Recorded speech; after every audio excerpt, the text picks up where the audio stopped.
grosse satisfaction collective, Smaïl. Oui, on a vu ça, ces images de joie. Et puis c'est Moussa Niakhaté qui ne va pas pouvoir participer à cette joie et qui rejoint Virginie. Bonsoir Moussa. Bon, la semaine est parfaite, j'ai envie de dire. Une victoire en Coupe d'Europe, une victoire ce soir à Nice. C'était quoi la tactique? Vous avez plutôt géré en première période et puis accéléré en deuxième. C'est un petit peu ça Lyon en ce moment. C'est un peu ça, mais je ne vais pas te mentir, c'est pas forcément volontaire. C'est pas forcément volontaire. Si on pouvait accélérer dès les premières minutes, on le ferait. Mais en face, à chaque fois, on a des belles équipes. Nice, je crois qu'ils étaient invaincus à domicile. Donc on a plutôt bien géré défensivement en première, mais on était venu pour gagner parce qu'on savait qu'en gagnant, on faisait une belle opération. Vous l'aviez en tête, cette invincibilité à domicile? Vous aviez envie qu'elle tombe ce soir? Sincèrement, je ne sais pas si tout le monde était au courant. Moi, je le savais parce que je regarde toutes les émissions de foot. Mais ouais, c'était important en fait. Plus que l'invincibilité, on savait qu'on recollait à quelques points devant. Et on sait que la semaine prochaine, il y a des concurrents directs qui ont des très gros matchs. Donc c'est une belle opération, magnifique opération. C'était votre premier match sans le coach Paulo Fonseca, le premier d'une longue série jusqu'au 30 novembre prochain. Est-ce que ça change quelque chose? Comment vous avez géré cela? Comment vous vous êtes senti? Bien sûr que ça change quelque chose. Quand tu n'es pas avec ton coach, c'est forcément compliqué. Mais on essaie de prendre cette sanction de la bonne des manières en essayant de rester encore soudés, de faire les choses encore plus. Et on a des leaders dans l'équipe. On a des cadres qui doivent prendre leur courage et assumer leur rôle. Et c'est ce qu'on a fait ce soir. Merci. Oui, Lyon recolle au classement. 42 points pour les joueurs de Paulo Fonseca, les partenaires de Moussa Niakhaté. 42 points pour les Gones, 44 pour Lille, pour Monaco, 46 pour Nice. Vous voyez comme c'est serré. On va parler de tout ça, du classement, de la bonne opération lyonnaise, la mauvaise opération de Nice qui n'égalise pas par rapport à l'Olympique de Marseille, battu hier sur sa pelouse par le Racing Club de Lens. Restez avec nous aussi parce que la soirée est loin d'être terminée. DLZ nous attend revenir. Ismaël qui sont avec Melvin Barr. On vous laisse la main pour les premières réactions. Melvin, une soirée compliquée. Pourtant, on avait senti qu'en première période, vous aviez presque tout pour pouvoir faire la différence contre l'OL. Ouais, c'est ça. Je pense qu'on avait presque tout. Il nous manquait juste ce petit but, je pense, pour passer devant. Malheureusement, on ne le met pas. Et en deuxième, on le paye aussi. Donc, c'est une soirée assez frustrante, mais bon, c'est comme ça. L'occasion était pourtant belle. On avait, et on imagine, toi, dans le groupe, avec tout le monde, cet objectif de revenir à égalité avec l'Olympique de Marseille. Il est vécu comment, ce coup d'arrêt? C'est une frustration par rapport au match, parce qu'on fait une bonne première mi-temps. Et malheureusement, comme j'ai dit, on ne met pas ce but pour passer devant, mais c'est pas une fin en soi. Il nous reste encore 9 matchs, on est encore 3e. Maintenant, faut lever la tête et travailler et continuer. Qu'est-ce qui vous a posé problème dans la tactique lyonnaise? Je pense qu'au début de match, c'est une équipe qui bouge beaucoup, qui dézone beaucoup et ça c'est assez compliqué des fois de les suivre un peu de partout. Donc je pense que c'est ça qui nous a un peu posé problème au début, mais je pense qu'on a réglé ça aussi en première mi-temps et on a su aussi les étouffer et on a récupéré, je pense, pas mal de ballons proches de leur but, mais malheureusement, comme j'ai dit, on n'a pas su finir. En deuxième mi-temps, ils ont accéléré surtout le dernier quart d'heure avec les positions qui ont changé. Ernest Nuama qui rentre de ton côté pour amener de la vitesse. Thiago Almada qui va de l'autre côté. Ryan Cherki aussi. Ça vous a posé beaucoup de problèmes. Toi, comment tu t'es adapté de ton côté, qui avait Thiago Almada dans un premier temps que tu as bien muselé et Ernest Nuama avec d'autres qualités aussi? Après, on s'adapte. On connaît aussi les joueurs qu'on va affronter. Donc, on connaît leurs qualités. On sait qu'il y en a qui vont plus vite que d'autres qui viennent plus chercher le ballon. Donc ça, après, on connaît. On travaille ça à l'entraînement. Maintenant, c'est une soirée assez frustrante, comme j'ai dit. Il va falloir relever la tête et aller de l'avant. Merci beaucoup. Melvin. Merci à vous. Vous avez été avec nous, d'avoir patienté. Et le prochain match sera ici contre la JOCR. Ouais. Merci beaucoup, Melvin, d'avoir été là. On va rester là. On va vous attendre aussi. Et on va avoir dans quelques instants les entraîneurs. Alors, les entraîneurs pas titulaires, parce que Georges Maciel et Lilian Alice étaient sur le banc. Il a dit pas de coup d'arrêt, mais de la frustration. C'est le mot qui est revenu très souvent.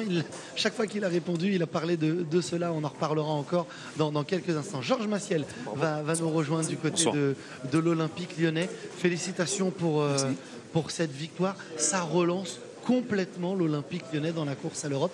Vous êtes à 2 points de Monaco et du LOSC.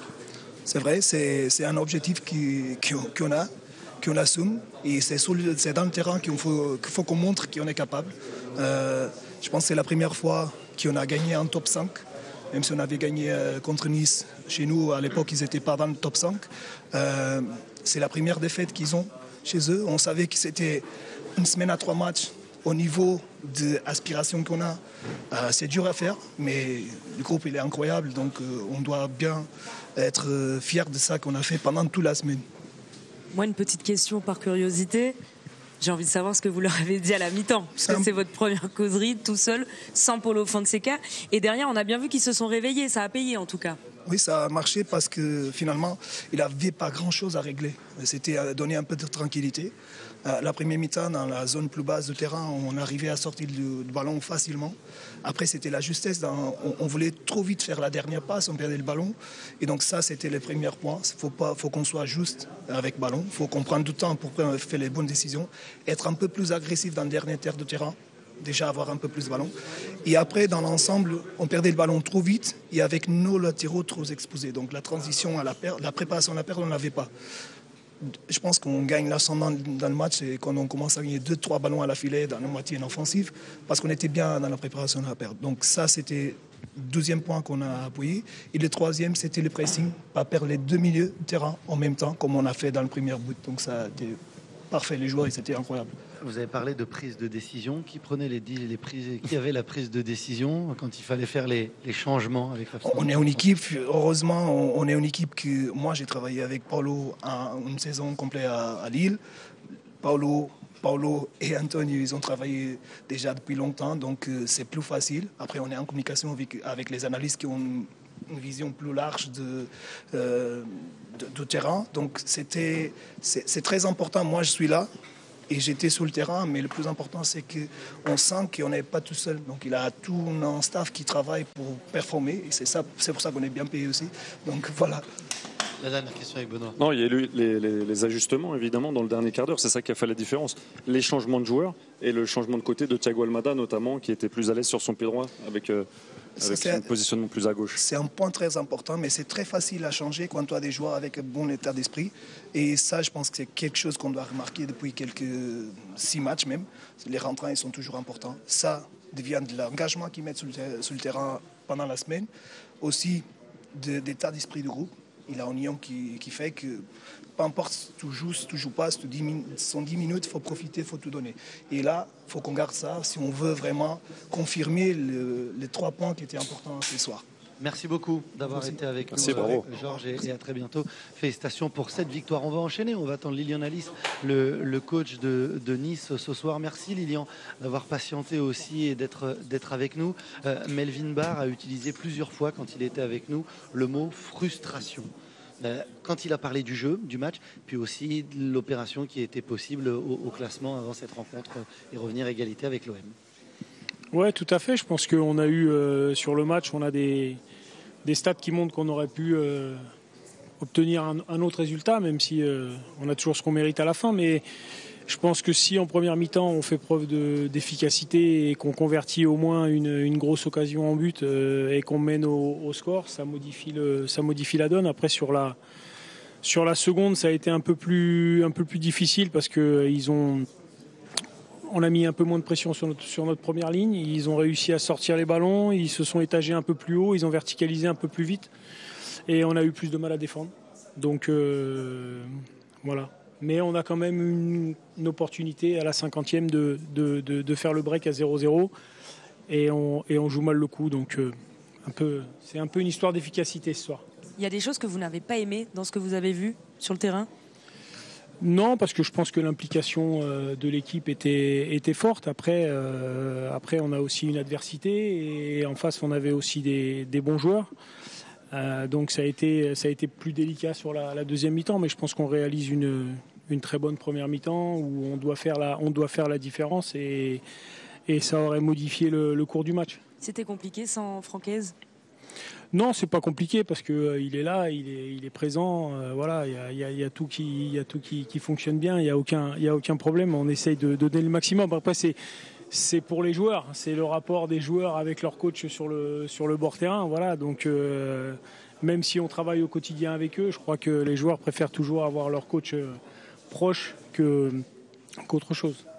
C'est vrai que l'analyse elle est la même que la nôtre, super première période et après le dernier quart d'heure, les 20 dernières minutes un peu plus compliquées d'aller chercher plus haut parce qu'il y avait de la qualité aussi en face ou parce que vous n'avez pas trouvé les solutions pour presser aussi bien qu'en première période?